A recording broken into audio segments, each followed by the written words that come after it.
प्रणाम जी। नेक कहूँ बाजू बंद के, जोत ना जामे सुमार। तो जो नग बाजू बंद के, सो क्यों आवे माहे विचार। अब श्री इंद्रावती जी कहते हैं कि मैं श्री राज्य के दोनों हाथों में सुशोभित बाजूबंद के विषय में थोड़ा सा वर्णन करती हूँ। इनकी ज्योति अनंत है। इस प्रकार बाजूबंदों में जवाहरातों के जो नग जगमगा रहे हैं, उनकी लौकिक ज्योति की छटा के विषय में जहाँ की बुद्धि से भला क्या सोचा जा सकता है, निर्णय लिया जा सकता है? कदापि नहीं।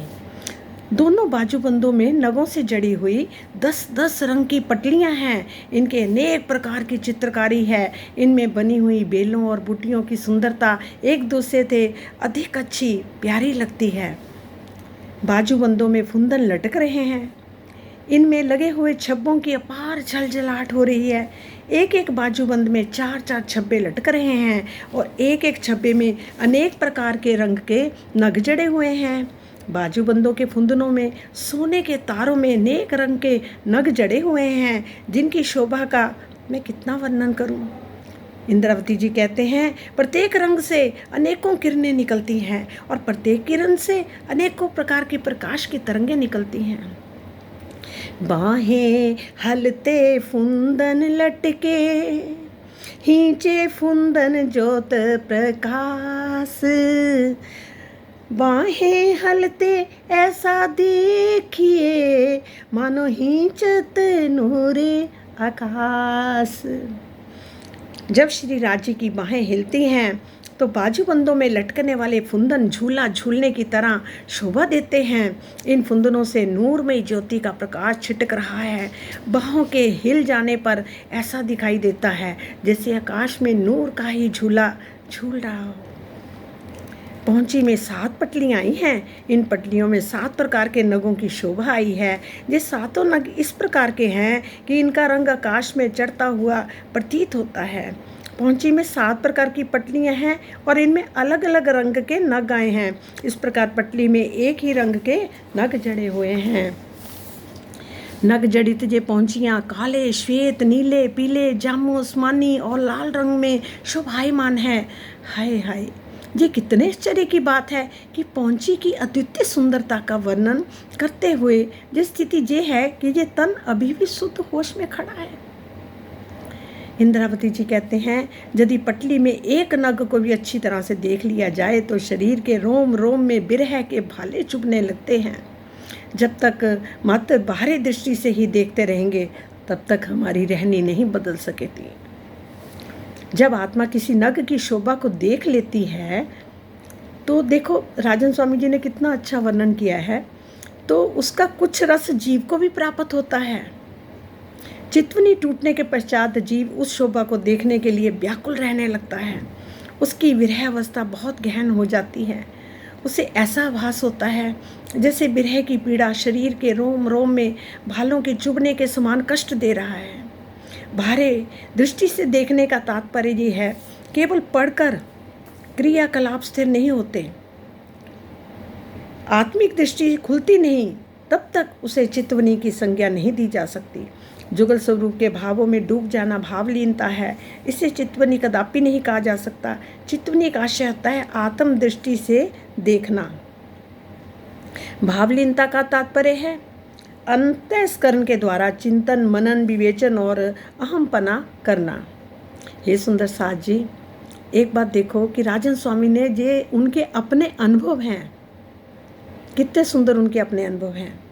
उन्होंने अनुभव करके, उन्होंने दर्शन करने के बाद जे सब कुछ देखो, सारा समझाया कि अब सब सुंदर साथ की ऐसी स्थिति होनी चाहिए, जबकि हो नहीं पा रही। पर कोशिश और बाकी राज्य का हुक्म, वो तो राजी ही करवा सकते हैं। बाकी आगे मेहनत तो करनी पड़ेगी। मेहनत के बगैर नहीं, मेहनत भी जीव को करनी पड़नी है। धाम धनी के हाथों की कलाइयों में कड़ियाँ, कड़े सुशोभित हो रहे हैं। और क्या है कड़ियाँ और कड़े? उनकी बनावट कुछ इस प्रकार की है, इनमें नग जड़ित धातुओं की कई डोरियों की ऐंठने आई हैं। इसकी वास्तविक शोभा का आत्म दृष्टि से देखकर ही जाना जा सकता है। यदि परम धाम के मूल संबंध के प्रेम आत्मा के अंदर आ जाता है तो इन नगों की शोभा को देखा जाता है।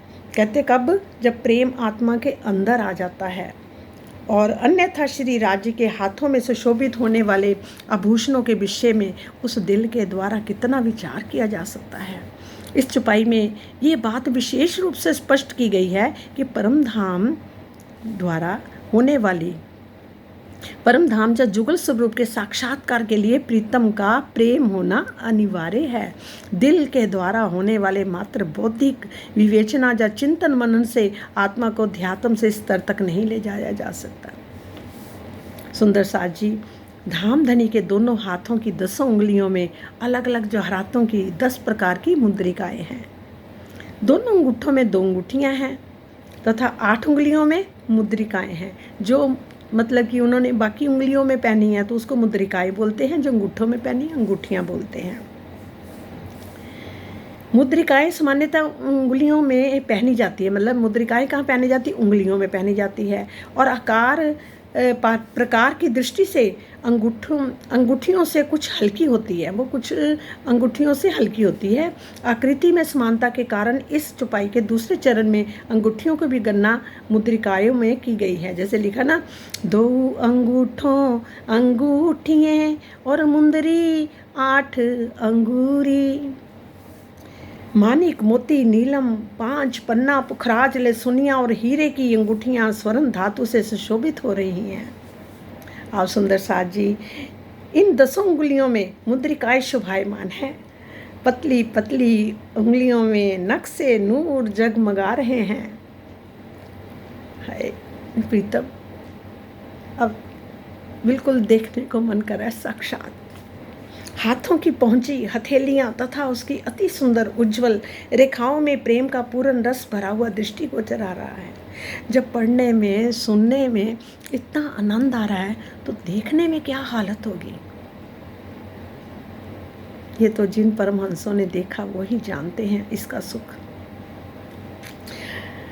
अब धामधनी के कहते हैं कि इसमें आता है, ये 10 अंगूरियाँ मुंदरी नूर नख अंगूरी पतलियाँ पहुँचे हथेली उज्जवल ली के प्रेम पूरन रस भरियाँ।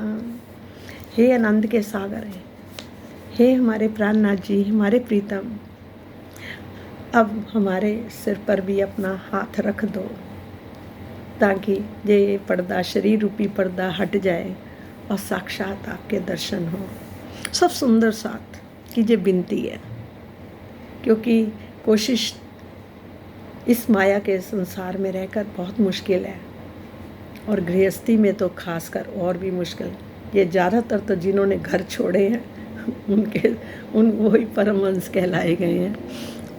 परमहंस तो सब आत्माएं हैं खैर, पर ये है कि अब आप सबके ऊपर इकट्ठा ही हाथ रख दो, सब सुंदर साथ के ऊपर इकट्ठा हाथ रख दो और चुटकी बजाते ही, ताली बजाते ही ये सब खेल ख़त्म हो जाए। प्रणाम जी, ये विनती है हमारी, ज़रूर सुनने।